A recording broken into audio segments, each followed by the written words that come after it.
In 1840, a telegraph line connected London to Dover and another connected Calais to Paris, yet there was no direct connection between the two cities of London and Paris. This spurred several people to propose a submarine cable across the channel. The electric telegraph was originally introduced in Britain by Sir Charles Wheatstone and Sir William Fothergill Cooke.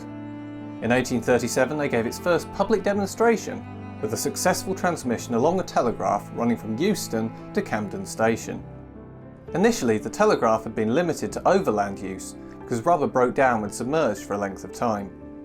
This problem was overcome when S.W. Silver & Co. made a machine capable of covering and insulating wire.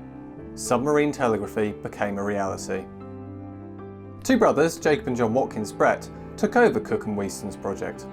Jacob Brett was a younger, mechanically minded brother of John Watkins Brett. Following a conversation with Jacob, John began to consider whether, if telegraph cables could be laid, they could also be put underwater, and if so, across the ocean floor. Jacob registered a company, the General Oceanic Telegraph Company, for a telegraph link between Europe and America, but the project failed to attract public support as it was considered too risky. The brothers then made an offer to the British government to link Dublin Castle with Downing Street, but this was also declined.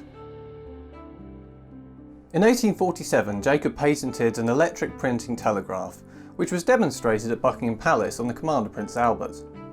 The application to the French government for a concession to lay the cable between Dover and Calais was granted, and in 1850 Jacob assigned the concession for a submarine telegraph connecting England and France to James Wheatstone, who raised the funds and contributed himself.